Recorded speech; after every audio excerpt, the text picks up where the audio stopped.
ሰላም ጤና ይስጥልን ወደ ሸገር ታይምስ ቤተሰቦች እንደምን አላችሁ? የሰዓቱ ዜናችን ነው ተጀመረ። አበይት ነጥቦችን አስቀድመን እናስተዋውቃችሁ። የኤርትራ መገበያ ገንዘብ የሆነው ናቅፋ ወደ ትግራይ ክልል ትልልቅ ከተሞች ሰርጎ እየገባ ነው ተብሏል። በትግራይ ክልል በርካታ ነዋሪዎችና ነጋዴዎች የኤርትራን ገንዘብ እያከማቹ ስለመሆናቸው ተሰምቷል። ዝርዝሩን በዜናችን እንመለከተዋለን። በትናንትናው ዕለት ግብጽ ኢትዮጵያ ጫፍ ዶራሌ ወደብን ለመቆጣጠር የፈረመችው ፊርማ ይፋ ሆኗል። ይህ የጅቡቲ ወደብ በግብጽ እጅ ገባ በሚል ብዙዎች እየሰጉ በሚገኙበት በዚህ ሰዓት ኢትዮጵያ ግን ከጅቡቲ ጋር ግንኙነቴን አጠናክሬ ይቀጥላሉ ስትል በዛሬው ዕለት ይፋ አድርጋለች። የኢትዮጵያ ውጭ ጉዳይ ሚኒስትር አዲስ አበባ የሚገኙትን የጅቡቲ አምባሳደር ጠርቶ ሲያነጋግር በምን ጉዳዮች መከረ ዜናችን ይመለከተዋል። ከዚህ ባለፈ በኢትዮጵያ 3 የማዕድን ማውጫዎች ላይ የተፈጸመው ጥቃት ብዙዎችን አስደንግጧል። ለመሆኑ ከዚህ ጥቃት ጀርባ የነማን እጅ አለበት? እንመለስበታለን። ዛሬ በርካታ የሀገር ውስጥ የዜና ምንጮች የኤርትራ ጦር በአፋር ክልል በተለይም በቡሬ ግንባር ጥቃት አደረገ፣ ትንኮሳ ፈጸመ የሚሉ ሰፊ ዘገባዎችን ሲያሰራጩ ተስተውለዋል። ለመሆኑ ይህ መረጃ ምን ያክል እውነት ነው?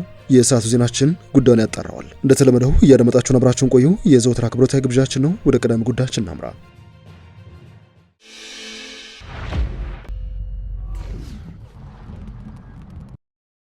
ለኢትዮጵያ ጎረቤት የሆነችውና ራስ ገዟ ሶማሌላንድ የመጀመሪያውን የሀገርነት እውቅና የምትሰጥ አንድ ሀገር ብቅ ብላለች። እስራኤል ለሶማሌላንድ የሀገርነት እውቅና ለመስጠት መዘጋጀቷ ይፋ ሆኗል። ቴልአቪቭና ሶማሌላንድ አንዳቸው ለሌላኛቸው እውቅና ለመስጠት ነው በዛሬው ዕለት መስማማታቸው ይፋ ሆነው። የእስራኤል ውጭ ጉዳይ ሚኒስትር ጌዲዮን ሳር፣ የእስራኤሉ ፕሬዝዳንት ቤንያሚን ኔታንያሁና የሶማሌላንድ ፕሬዝዳንት አብዱራህማን አብዱላሂ ሁለቱ ሀገራት አንዳቸው ለአንዳቸው እውቅና እንዲሰጡና ሙሉ ዲፕሎማሲያዊ ግንኙነት እንዲጀምሩ ዛሬ ከስምምነት ላይ መድረሳቸው ይፋ ሆኗል። በዚህ መሰረት እስራኤል ለሶማሌላንድ እውቅና በመስጠት በዓለም የመጀመሪያዋ ሀገር ሆናለች። ለሶማሌላንድ የሀገርነት እውቅና ለመስጠት በርካታ ሀገራት ሲያመነቱ የነበረው የመጀመሪያውን እርምጃ ለመውሰድ ወይንም ቀድሞው ለራስ ገዙ አስተዳደር እውቅና የመስጠቱ ድፍረቱና በጂኦፖለቲካ ሊመጣ የሚችለውን አዲስ የኃይል አስተላለፍ ለመቀበል መዘጋጀት ነበረ። ይህንን ተከትሎ በተለያዩ ጊዜያት በአሜሪካ ሴኔት በተደረጉ ስብሰባዎች የሀገሪቱ መንግስት ለሶማሌላንድ እውቅና እንዲሰጥና በአፍሪካ ቀንድ በቀይ ባህር አካባቢ የተስፋፋ የመጣውን የቻይና፣ የሩሲያ እንደዚሁም የአውሮፓ ሀገራትን መስፋፋት መግታት እንዲቻል በርካታ የአሜሪካ ሴኔት የኮንግረስ አባላት ሲጠይቁ ቆይተዋል። ነገር ግን ለራስ ገዙ አስተዳደር ሶማሌላንድ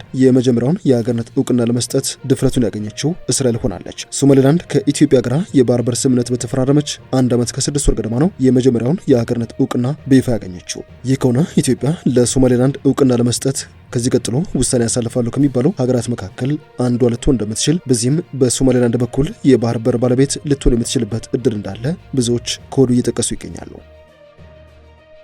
የኤርትራውያን መገበያ ገንዘብ የሆነው ናቅፋ ወደ ትግራይ ክልል ትልልቅ ከተሞች ሰርጎ እየገባ ነው ተብሏል። በርካታ ነጋዴዎችም ይህንን ገንዘብ እያከማቹ ነው ተብሏል። በኢትዮጵያና ኤርትራ ድንበር አካባቢዎች ተገድቦ የነበረው የኤርትራ መገበያ ገንዘብ ናቅፋ ከኮንትሮባንድ ንግድ ጋር ተያይዞ ወደ ሌሎች ከተሞችን በስፋት የተሰራጨ ስለመሆኑ ዋዜማ ከነዋሪዎችና በንግድ ስራ ላይ ከተሰማሩ ግለሰቦች ያሰባሰብኩትን መረጃ ያሳያል ስትል ዘግባለች። የኤርትራ ናቅፋ ከቅርብ ጊዜ ወዲህ እስከ አዲግራትና አድዋ ከተሞች ድረስ እየተሰራጨ ስለመሆኑ ነዋሪዎች ነግረውኛል ያለችው የዜና ምንጯ ናቅፋ በትግራይ ከተሞች እንዲሰራጭ ያደረገው በድንበር ከተሞችና በውስን ተዋላያን ተገድቦ የነበረው የኮንትሮባንድ ንግድ መስፋፋቱን ተከትሎ ነው። በኤርትራና በትግራይ መካከል ያለው ድንበር ተከፍቶ የኮንትሮባንድ ንግድ እያደገ ሲመጣ በውስን ነጋዴዎች እጅ የነበረው ናቅፋ አሁን ወደ ትንንሽ ነጋዴዎች እጅ መድረሱን በንግድ ስራ ላይ የተሰማሩ ነዋሪዎች ተናግረዋል። የናቅፋ መስፋፋት በተወሰነ መልኩ በትግራይ ከሚታየው የብር አቅርቦት እጥረት ጋር የተያያዘ እንደሆነ በባንክ ስራ ላይ የተሰማሩ ባለሙያዎችም ይናገራሉ። በትግራይ ያለው የጸጥታ ስጋት ምክንያት በርካታ ሰዎች ጥሬ ገንዘብ ከባንክ አውጥተው በቤታቸው መያዝ መጀመራቸው የብር አቅርቦት እጥረት ማስከተሉን የባንክ ባለሙያዎች ያስረዳሉ። በድንበር አካባቢ ያለው ንግድ ከጊዜ ወደ ጊዜ እያደገ መምጣቱንና ከሁለቱም ወገን አዳዲስ ነጋዴዎች፣ ደላሎችና የኮንትሮባንድ አንቀሳቃሾች በስፋት የተሳተፉበት ስለመሆኑ ነዋሪዎች ተናግረዋል። በዚሁ የድንበር ንግድ ላይ የተሰማራ አንድ የትግራይ ባለሀብት እንደተናገረው እንደ ሳሙና፣ ዘይትና ኤሌክትሮኒክስ የመሳሰሉ ፍጆታዎችን ከአዲስ አበባ ከሚገዛበት ዋጋ ባነሰ በድንበር በኩል ስለሚመጣ ፍጆታውን ወደ አቅራቢያ ከተሞች ወስዶ በተሻለ ትርፍ ለመሸጥ መቻሉን ያብራራል። ከትግራይ ወደ ኤርትራ ድንበር የሚሻገሩት በአመዛኙ እንደ ነዳጅ፣ የእህል ምርቶች፣ የቁም እንስሳትና ሸቀጣ ሸቀጦች ናቸው። እነዚህ ምርቶች በድንበር አካባቢዎች በከፍተኛ ዋጋ ስለሚሸጡ ወጣቶች በአነስተኛ መጠን ጭምር በድንበር ከተሞች ለኤርትራ ገበያ ያቀርባሉ ብለዋል። ከዚህ ውጪ መደበኛ ባይሆንም አነስተኛ መጠን ያለው የወርቅ ምርት ድንበር ላይ ለኤርትራ ነጋዴዎች እንደሚቀርብ ለጉዳዩ ቅርበት ያላቸው ምንጮች ይናገራሉ።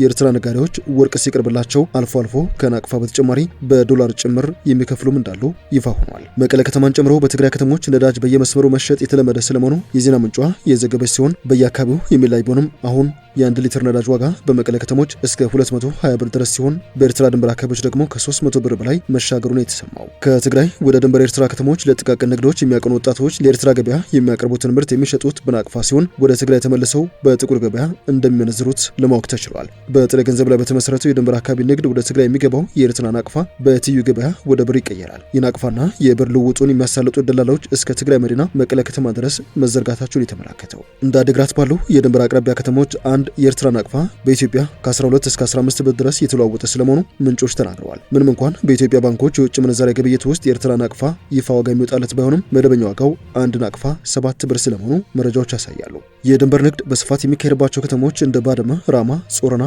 ዛላንበሳ ያሉ ስለመሆናቸውም ምንጮች ይናገራሉ። በድንበር ላይ የተሰማሩ የኤርትራና የትግራይ የጸጥታ አካላት ነጋዴዎችን የማለፊያ ገንዘብ ቢጠይቁም እንቅስቃሴ ግን አይከለከሉም ተብሏል። የኤርትራ ወታደሮች አልፎ አልፎ ከትግራይ ነጋዴዎች ላይ በግዳጅ ገንዘብ እንደሚቀሙና ድብደባ ጭምር እንደሚፈጽሙ ነው ለማወቅ የተሻለው። የሰዓቱ ዜናችን እንደቀጠለ ነው። ግብጽ በትናንትናው ዕለት ኢትዮጵያ ጫፍ የሚገኘውን የዶላሬ ወደብን ለመቆጣጠር ከሀገሪቱ መንግስት ጋር ሚስጥራዊ ስምምነት እንደተፈራረመ ይፋ ሆኖ ነበረ። ብዙዎች ግብጽ የኢትዮጵያን የውጭና የገቢ ንግድ አጥራት ይዛለች በሚል ስጋት ውስጥ በገቡበት ጊዜ ኢትዮጵያ ግን ከጅቡቲ ጋር የሁለትዮሽ ትብብሬን አጠናክሬ ይቀጥላለሁ ስትል ይፋ አድርጋለች። ግብጽ የዶላሬ ወደብን ለማስተዳደር ከጅቡቲ መንግስት ጋር ስምምነት መፈረሟን ተከትሎ ብዙዎች በሰጉበት በትናንትናው ዕለት የኢትዮጵያ መንግስት በአዲስ አበባ የሚገኙትን የጅቡቲ አምባሳደር ጠርቶ ማነጋገሩ ይታወሳል። ዛሬ የኢትዮጵያ ውጭ ጉዳይ ሚኒስትር ዴኤታና የጅቡቲ አምባሳደር የተነጋገሩበት ጉዳይም ይፋ ሆኗል። የፌዴሪ የውጭ ጉዳይ ሚኒስትር ዴኤታ አምባሳደር ሀደር አበራ በኢትዮጵያ የጅቡቲ አምባሳደር የሆኑትን አብዲ መሐመድ ኢቤን በጽህፈት ቤታቸው ጠርተው ያነጋገሩ ሲሆን የሁለቱ ዲፕሎማቶች ውይይት በንግድ፣ ትራንስፖርት፣ ሎጂስቲክስ፣ ኢነርጂና ቀጠናዊ ጥምረትን ጨምሮ ቁልፍ በሚባሉ ዘርፎች ዙሪያ ያላቸውን ትብብር ማጠናከር ላይ ያተኮረ ነው ብለዋል። የውጭ ጉዳይ ሚኒስቴር በዚህ የአምባሳደር ሀደራና አብዲ መሐመድ ውይይት ላይ ግብጽ የኤርትራን አሰብ ወደብና የጅቡቲን ዶላሬ ወደብ ለማልማት መስማማቷን የተመለከተ ውይይት ስለማድረጋቸው ግልጽ ያደረገው መረጃ የለም። ሁለቱም ባለስልጣናት ለቀጠናዊ መረጋጋት ቀጣይነት ያለ ኢትዮጵያና የጅቡቲ ትብብር አስፈላጊነት ላይ ያሰምሩበት ሲሆን በአፍሪካ ቀንድ አዳዲስ ክስተቶች የተፈጠሩ በመሆናቸው በሀገራቱ መካከል የቅርብ ትብብር ወሳኝ መሆኑን ጠቁመዋል። በተጨማሪም ሁለቱን ሀገራት የሚመለከቱ ስትራቴጂካዊ ጉዳዮችን ለመፍታት በሚቀጥለው የሚኒስትሮች ኮሚሽን ስብሰባ መገኘት አስፈላጊ ስለመሆኑ አጽንኦት ሰጥተዋል። ይህ የኢትዮጵያና የጅቡቲ ዲፕሎማቶች ስብሰባ ይፋ የተደረገው ግብጽ የኤርትራን አሰብ ወደብና የጅቡቲን ዶራሌ ወደብ ለማልማት መስማማቷ ይፋ መሆኑን ተከትሎ ነው። ለብዙዎች አስደንጋጭ ሆኖና ድንገተኛ የግብጽ እንቅስቃሴ በአፍሪካ ቀንድ ወሳኝ በሆነው ቀይ ባህርና በባብል ኤልመንደብ ቀጠና የጨመረች የመጣችውን መስፋፋት በግልጽ የሚያሳይ ነው ተብሏል።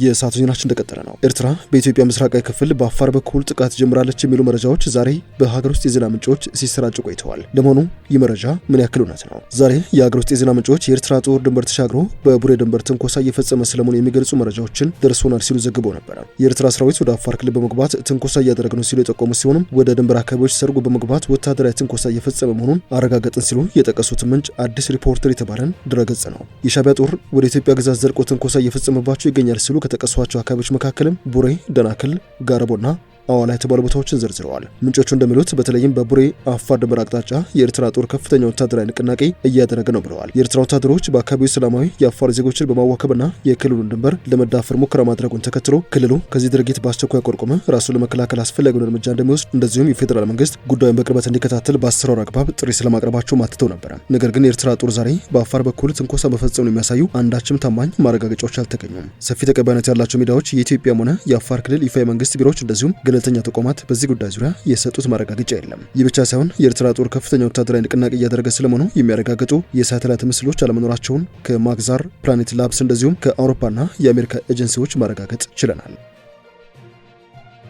በኢትዮጵያ 3 ማዕድን ማውጫዎች ላይ ዛሬ በተከታታይ ጥቃት መፈጸሙ ተሰምቷል። በኢትዮጵያ 3 ማዕድን ማውጫዎች ላይ የተፈጸመው ጥቃት በደቡብ ምዕራብ ኢትዮጵያ ክልል ውስጥ በሚገኘው ብሔረ ወረዳ በትናንትናው ዕለት ታጣቂዎች በ3 የወርቅና የእብነበረድ ማውጫ ስፍራዎች ላይ በፈጸሙት ጥቃት ውስጥ 7 ሰዎች መገደላቸውን የወረዳዋ ከፍተኛ አመራሮች ተናግረዋል። በዛሬው ዕለትም በሌላ የማዕድን ስፍራ ላይ የተኩስ ልውውጥ መደረጉ ተገልጿል። በምዕራብ ኦሞ ዞን ስር በሚገኘው ብሔረ ወረዳ በትናንትናው ዕለት በ3 ስፍራዎች ላይ ጥቃት የደረሰው ከረፋድ 5 ሰዓት እስከ 7 ሰዓት ተኩል ባለው ጊዜ ውስጥ መሆኑን የወረዳው ፖሊስ አዛዥ ዋና ሳጅን ደመላሽ አኩ ለቢቢሲ ተናግረዋል። ዋና አስተዳዳሪው አቶ ገመዳ ካይዳድ በበኩላቸው የመጀመሪያው ጥቃት የተፈጸመው ቢሮ ማይኒንግ በተባለ በወርቅ ማዕድን ፍለጋ ላይ በተሰማራ የማዕድን አውጪ ኩባንያ ላይ ነው። ኩባንያው በአካባቢው ወርቅ ለመፈለግ ከፌዴራል መንግስት የ3 ዓመት ፈቃድ ወስዶ የተሰማራው ከ1 ዓመት በፊት እንደሆነ ጠቅሰዋል። በወርቅ ማውጫ ስፍራ ላይ በተፈጸመው የመጀመሪያው ጥቃት የአንድ ሰው ሕይወት እንዳለፈ ሁለቱ ባለስልጣናት ተናግረዋል። በጥቃቱ የተገደለው ግለሰብ በማዕድን ማውጫው ስፍራ ላይ የሚሰራ የአይሱዙ መኪና ረዳት እንደሆነ ዋና አስተዳዳሪው አክለዋል። የፖሊስ አዛዡ ዋና ሳጅን ደመላሽ በበኩላቸው ከሞት በተጨማሪ አንድ ሌላ ሰው ላይ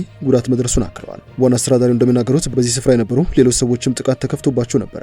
የሳይቱን ሰው ከበቡ። ከዚያ ሚሊሻ አስተባብረን ሳይቱን አስለቀቅን። ትንሽ ስንቆይ እዚያው ማዕድን ማውጫ ስፍራ ላይ ከመከላከያ ጋር ለረጅም ሰዓት ተዋጉ ሲሉ ቀጥሎ የተፈጠረውን ክስተት አብራርተዋል። በጥበቃ ላይ ከነበሩት የመከላከያ ሰራዊት አባላት ጋር በተደረገው የተኩስ ልውውጥ ምንም ጉዳት እንዳልደረሰ የገለጹ ሲሆን ይሁን እንጂ ጥቃቱ የእብነበረድ ማውጫ ስፍራው ላይ ቀጥሎ ነበር ሲሉ ይፋ አድርገዋል። ሁለተኛው ጥቃት የተከፈተው የእብነበረድ ማዕድን ማውጫ ስፍራውን ሲጠብቁ በነበሩት ሰዎች ላይ እንደሆነ ዋና አስተዳዳሪው ተናግረዋል። በስፍራው ላይ ተሰማርተው የነበሩት 6 የጥበቃ ሰራተኞች እንደሆኑ የሚገልጹት አቶ ገመዳ ጥቃቱ በደረሰበት ሰዓት ግን ሶስቱ በስራ ላይ እንዳልነበሩም ጠቁመዋል። ሶስተኛው ጥቃት የተፈጸመው ከእብነ በረድ ማውጫው ስፍራ በ3 ኪሎ ሜትር ርቀት ላይ በሚገኝ ሻምበል ሰጠኝ በተባለ የወርቅ ማውጫ ላይ ነው። በክልሉ ደረጃ የሚሰጥ ልዩ አነስተኛ የወርቅ ማዕድን ቁፋሮ ፈቃድ ወስዶ እየሰራ ያለ ማህበር የሚንቀሳቀስ በዚህ ስፍራ ላይ 2 ሴቶችና 1 ወንድ መገደላቸውን ሁለቱ ባለስልጣናት ገልጸዋል። ከነዚህ ጥቃቶች በተጨማሪ የቁፋሮ ስፍራው ንብረቶችን በእሳት የማቃጠልና የመዝረፍ ድርጊት መፈጸሙን አስረድተዋል። ሁለቱም ባለስልጣናት ለተፈጸሙ ጥቃቶች ተጠያቂ የሚያደርጉት ከአጎራባቹ ሱሪ ወረዳ ይነሳሉ ያሏቸውን የሱሪ ታጣቂዎችን ነው። ጥቃቱ ከመድረሱ በፊትም ታጣቂዎቹ ከብቶቻቸውን ወደ ማዕድን ስፍራዎቹ አስጠግተው እንደነበረም አስታውሰዋል።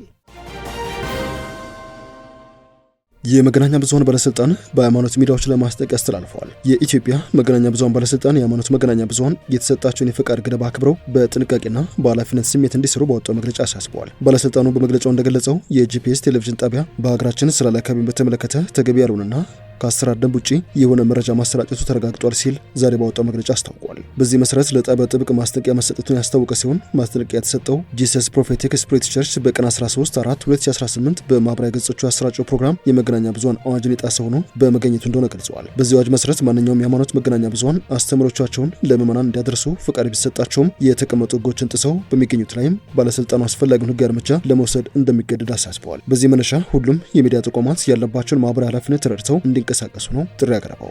የተወደዳችሁ የሸገር ታይምስ ቤተሰቦች የሰዓቱ ዜናችን አበቃ። በያላችሁበት ሰናይ ጊዜ።